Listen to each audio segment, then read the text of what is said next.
El Ministerio Apostólico de Enseñanza y Predicación Rema Internacional presenta hoy al Reverendo Fernando García Sotomayor con la proclamación de las buenas nuevas de Dios para tu vida. El mensaje de ayer, el mensaje de hoy y el mensaje para la eternidad a los que tienen hambre y sed de la palabra de Dios. Un querigma de Dios para el que oiga, el que tiene oídos para oír.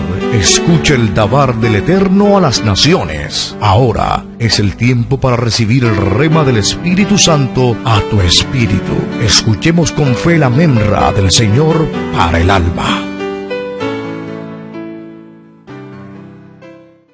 Dice la palabra de Dios en la carta del apóstol Pablo a los Efesios, el capítulo 5 y el versículo 23. Efesios capítulo 5, versículo 23. Leo la palabra del Señor.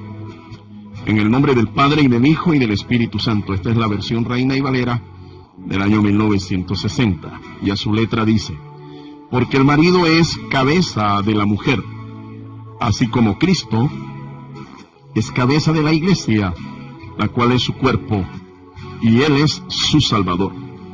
Así que, como la iglesia está sujeta a Cristo, así también las casadas lo estén a sus maridos en todo. Amén. Dios nos bendiga por esta preciosa palabra. El tema de reflexión en el día de hoy, dirigido a toda la iglesia del Señor Jesucristo, es la autoridad en el hogar. La autoridad en el hogar. La vida cristiana no solo se vive en las cuatro paredes de un templo. Nosotros nos desarrollamos como cristianos en todo lugar. No solo consiste en cantar alabanzas, orar, ayunar, vigilar, ofrendar, etc. Nuestra vida como cristianos comprende también nuestras actitudes en la calle, nuestro testimonio en el trabajo, en la escuela, etc. En cada una de estas partes tenemos que dar testimonio de lo que somos.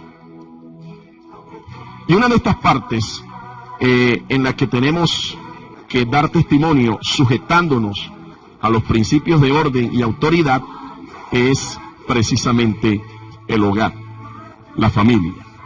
Dios es un Dios de orden y Él ha establecido principios de autoridad para el hogar.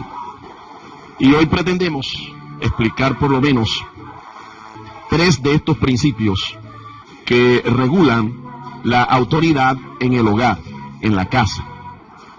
Vamos a conocer entonces estos principios. En primer lugar, el hombre es la autoridad principal en el hogar. El hombre es la autoridad principal en el hogar. Cuando decimos principal, es evidente que estamos incluyendo aquí el concepto de que no es el único que ejerce autoridad en el hogar. Evidentemente, las Escrituras nos hablan de que la esposa también ejerce un nivel de autoridad. Ahora, si este orden que el Señor ha establecido, el hombre como cabeza del hogar, se altera o se invierte, el hogar comienza a andar mal. Es evidente, nosotros nos podemos dar cuenta por la experiencia que muchos hogares cristianos están andando mal porque el hombre o no asume su papel de cabeza, de autoridad de su casa, de su familia, o el hombre es desplazado de su posición como cabeza y autoridad principal en el hogar. Cuando este orden se invierte, las cosas comienzan a andar mal.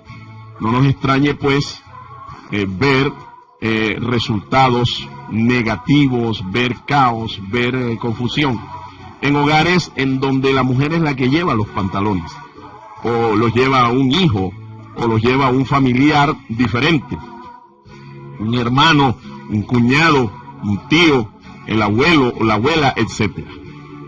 Ahora, hay casos inclusive en que la autoridad ni siquiera la lleva un familiar en esa casa, sino que quien manda es un particular, una persona de afuera.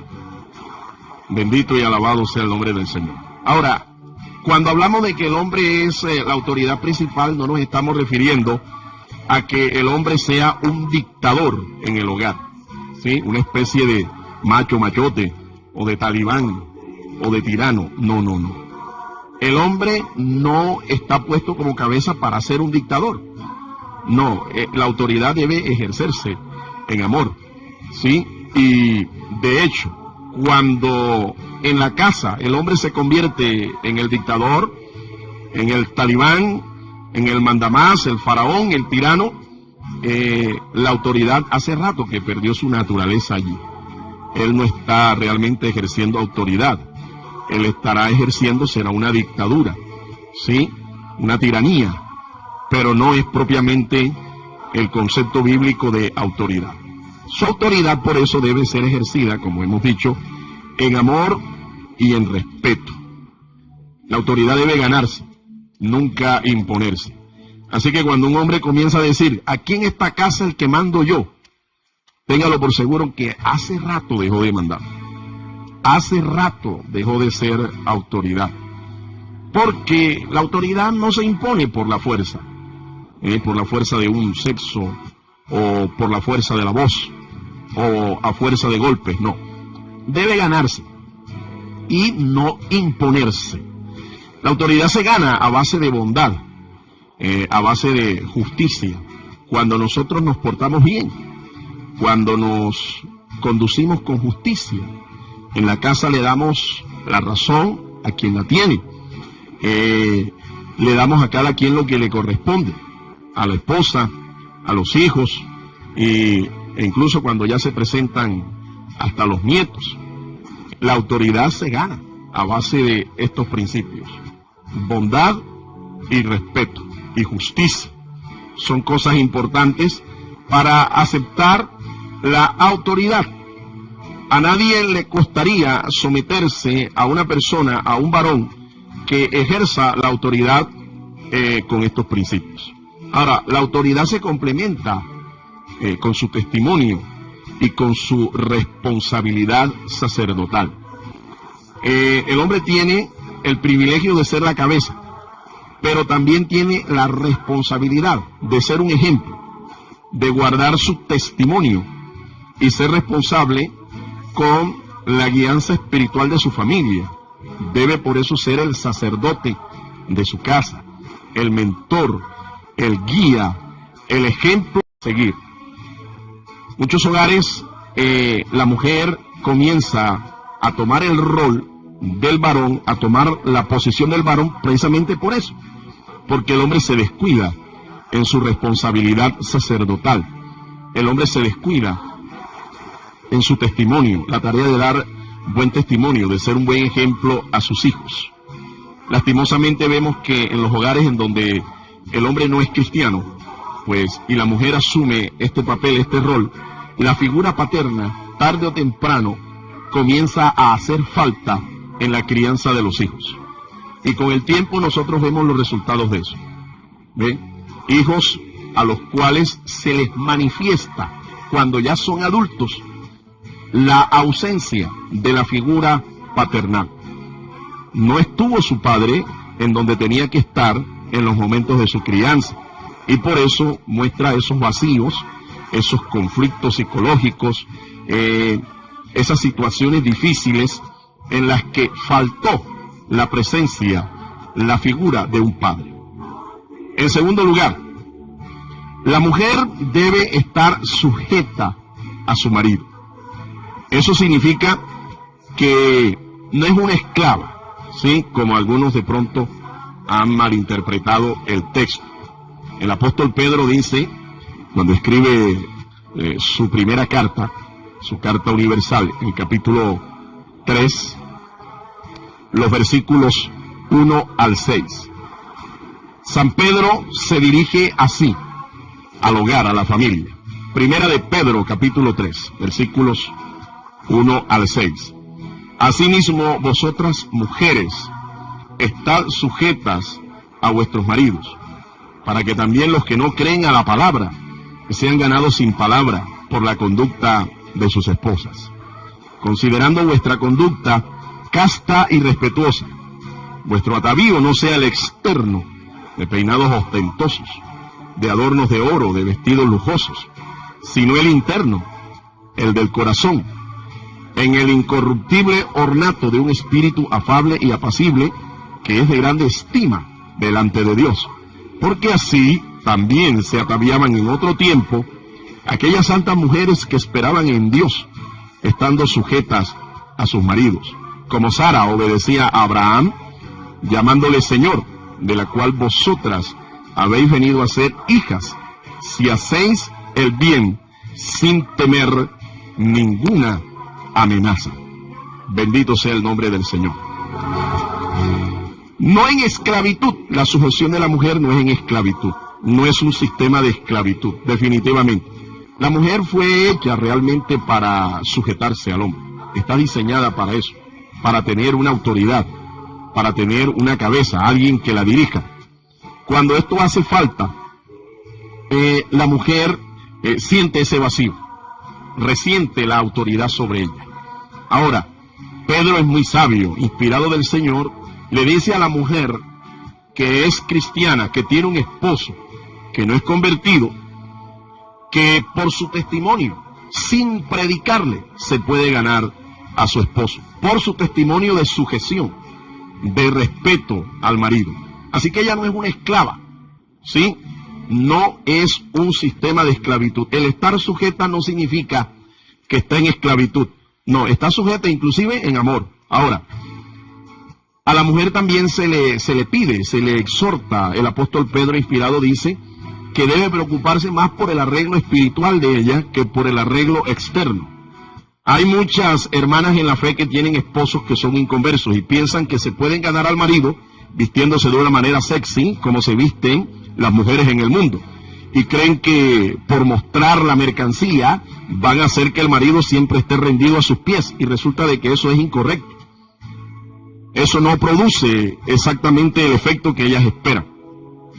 Ahora, cuando una mujer se llena de la gracia de Dios, esa mujer llama la atención. Y aunque el tipo sea inconverso, él posiblemente, usted va a ver, que se convierte al Señor a raíz del buen testimonio que ha presentado y de esa manera tan moderada, esa manera tan sencilla, esa manera tan casta de vestirse, de arreglarse.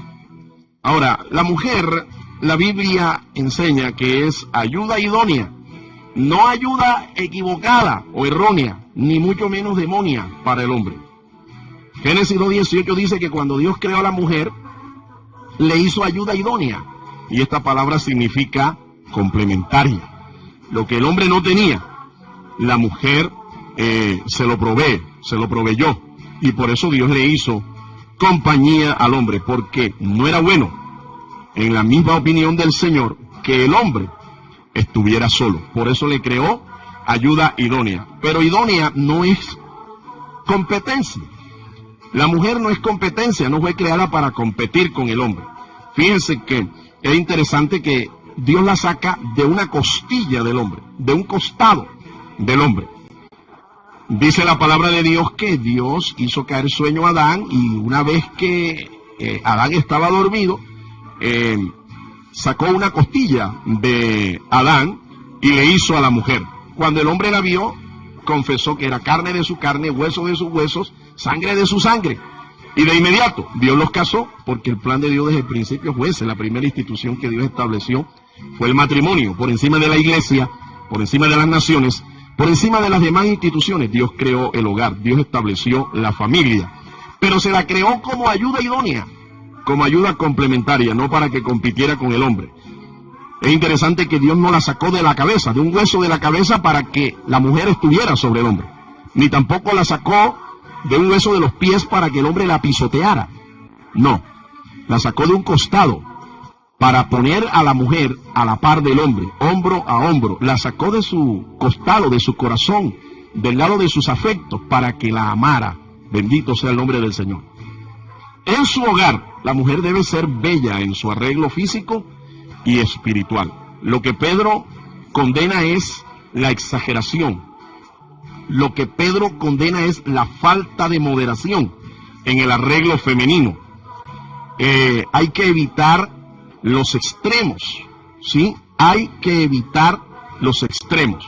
No es que no se arregle, no es que no se vista bien, pero sí bajo principios de castidad, moderación, ¿sí? Principios de cordura, no un payaso, ¿sí? Que se arregle tanto que no se pueda ni reconocer de lo llena de pintura que está. No un payaso, pero tampoco sin nada en la cara hasta parecerse a la caricatura esa de televisión antigua, Vilma Picapiedra. ¿Se acuerda usted?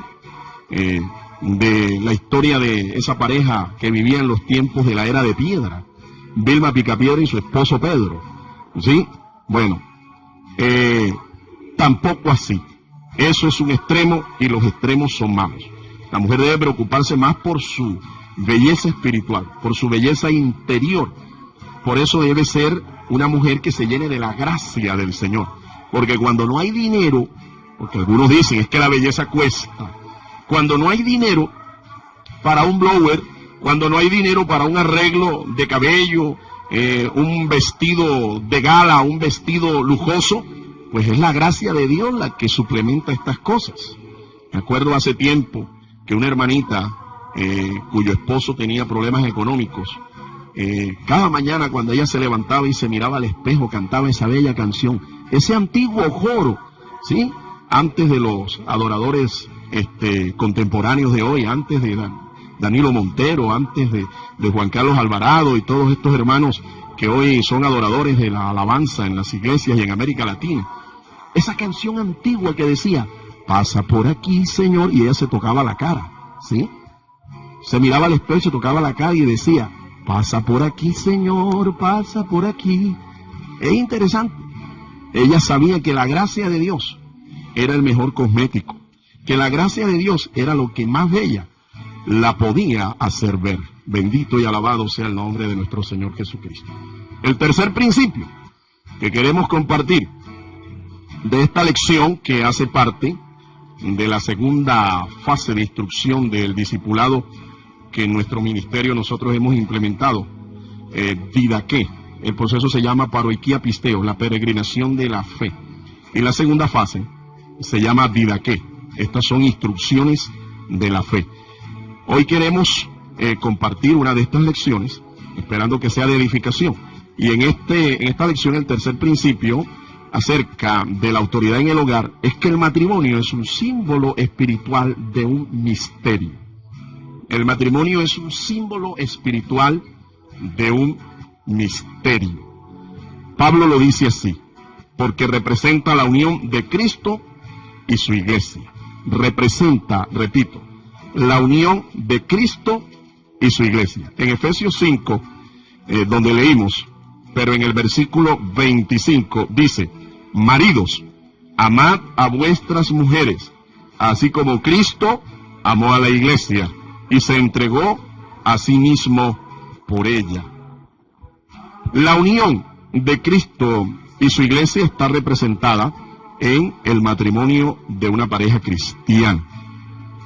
Esa unión espiritual, esa unión mística, es lo que Dios quiere que se dé entre hombre y mujer que se casan cristianamente. Por eso ya es tanto la unión entre los dos, es tanta la intimidad, que la Biblia dice que llegan a ser uno.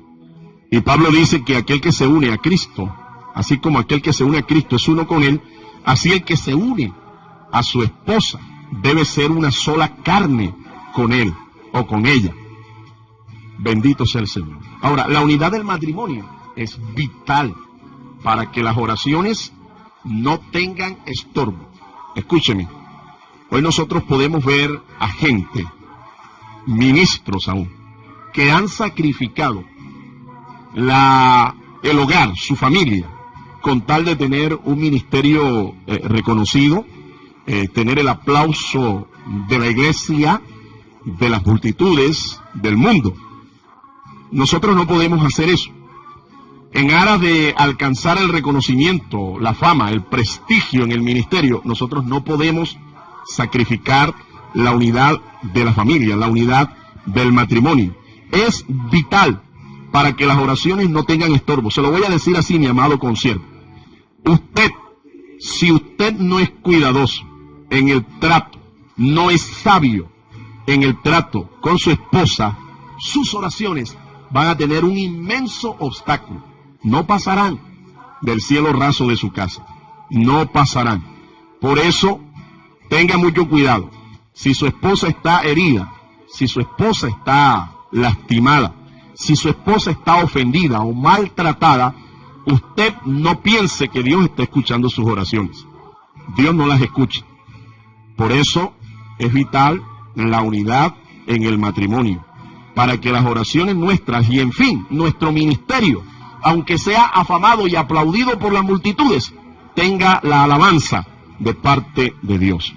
Yo creo, finalmente, que así como Cristo y su iglesia serán uno en las bodas del Cordero, ese evento maravilloso que la Biblia habla, que significa o simboliza la unión mística de Cristo con su iglesia, la unión espiritual de Cristo con su iglesia, de la misma manera los esposos serán uno en la eternidad. Es posible que usted me diga, no, yo no estoy de acuerdo con eso. Yo creo que cada uno de nosotros va a mantener su individualidad, su singularidad, y cada uno pues estará en su posición. Bueno, ok, no quiero entrar en ningún plano de discusión con nadie, pero yo particularmente creo que así como los esposos, en realidad el hombre y la mujer fueron creados juntos, y después Dios saca de la naturaleza del hombre, Dios saca a su mujer, a su esposa, Dios saca a Eva, así como al principio los dos eran uno, estaban en uno solo, así serán al final, en la eternidad. Los esposos serán uno en la eternidad. Llegarán a ser lo que la Biblia llama y los hebreos llaman una ejad, una unidad, una ejad. Así como Dios, podemos ver en Dios una pluralidad de personas, pero una unidad sustancial. Así será también en los matrimonios. Los dos personas llegan a ser uno aquí en la tierra, y a eso están llamados, a ser una unidad. Pero en el cielo, en la eternidad, cuando seamos como los ángeles de Dios, que ni se casarán, ni se darán en casamiento, seremos uno, así como Dios es uno. Quiero concluir en esta hora diciéndole lo siguiente. Es dichoso, bienaventurado, el matrimonio que se guarda en mutua fidelidad, pues esta fidelidad fortalece la armonía, fortalece el respeto y la autoridad. La verdad es que un infiel, un cónyuge infiel, sea hombre o sea mujer, no puede ejercer autoridad alguna si ha fallado, a no ser que reconozca su falta, reconozca su pecado, busque el perdón de Dios, el perdón de su esposa, y entonces se restaure esa posición de autoridad espiritual que al principio tenía. Pero es evidente que una persona infiel no puede ejercer autoridad alguna. Aquí exhorto a aquellos que invitan conferencistas internacionales para que den instrucción a la iglesia local, a nuestras congregaciones, sin saber cuál es el testimonio moral de estas personas.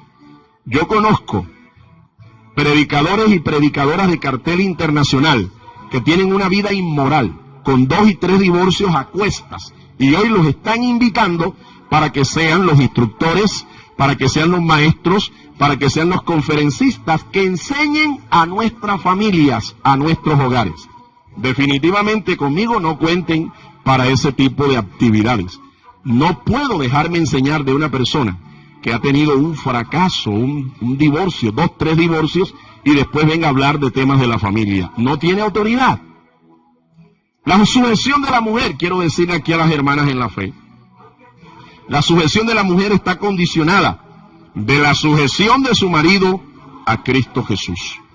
Porque fíjese, así como el marido es cabeza de la mujer, así Cristo es cabeza del marido.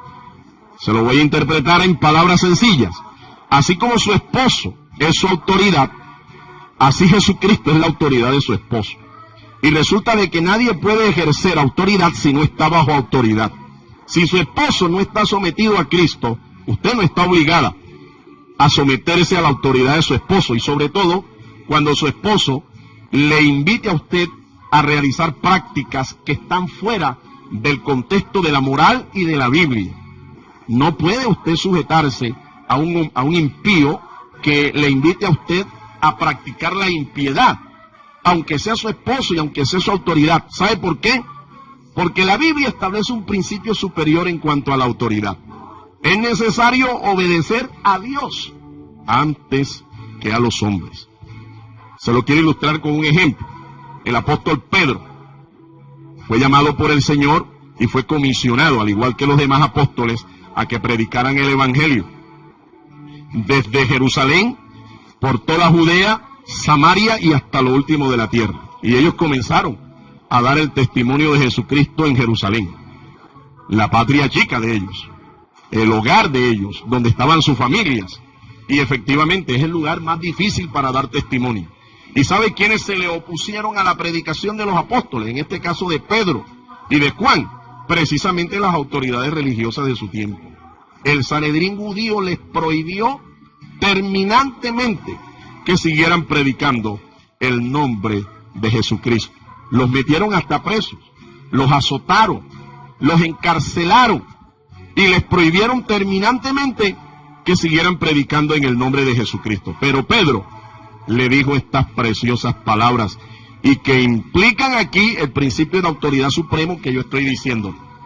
Pedro dijo al Sanedrín: es necesario, Hechos capítulo 5, es necesario obedecer a Dios antes que a los hombres. Bendito sea el nombre del Señor.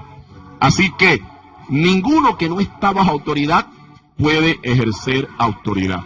Si su esposo no se sujeta a la autoridad de Cristo, usted no está obligada a sujetarse a la autoridad de su esposo, sobre todo cuando le invite a tener prácticas o a practicar tradiciones anticristianas, antibíblicas, inmorales e impías. Porque la palabra de Dios nos dice que la autoridad máxima no es su esposo, ni siquiera es el Estado, ni siquiera son las autoridades civiles. La autoridad máxima, de donde proviene toda autoridad, es Dios. Dios es el que está sentado en su trono y Él ejerce la máxima autoridad. Él es la autoridad inherente. Todos los demás son autoridades delegadas, incluyendo a su esposo, incluyendo a su marido, incluyendo a sus autoridades civiles o a veces incluso a las autoridades espirituales que usted tiene en la iglesia. Cuando un pastor no se sujeta a la autoridad de Jesucristo, usted no está obligado como creyente a sujetarse a la autoridad de ese ministro, de ese pastor. ¿Por qué? Porque se apartó de los lineamientos bíblicos, se apartó de la autoridad, se salió de la cobertura de su autoridad espiritual, la cual es Jesucristo. Quiero orar para que el Señor a usted le traiga entendimiento de esta palabra, porque son principios espirituales que son supremos y solamente se entienden cuando el Espíritu Santo los enseña al corazón. Si usted tiene conflictos en su hogar, tiene un hogar mixto, un hogar dividido, por causa de la fe, oremos juntos para que el Señor traiga paz, traiga armonía y los principios de autoridad traigan edificación y no destrucción a su familia, a su hogar. Ore junto conmigo. Señor Jesús, yo reconozco que tu palabra es verdad y te pido, Señor, que me des entendimiento de tu palabra, que me ayudes a ejercer autoridad así como yo me sujeto en autoridad a ti. Tú eres el Señor, de ti proviene toda autoridad. Toda autoridad establecida ha sido establecida por ti. Bendice a mi cónyuge, bendice a mi esposo o esposa, bendice a mis hijos, mi familia, y ayúdanos a ser un ejemplo de autoridad, no solo para nuestro hogar, nuestra familia, sino para todas nuestras generaciones, para tu pueblo inclusive, Señor. Te lo rogamos en el nombre de Cristo Jesús. Amén.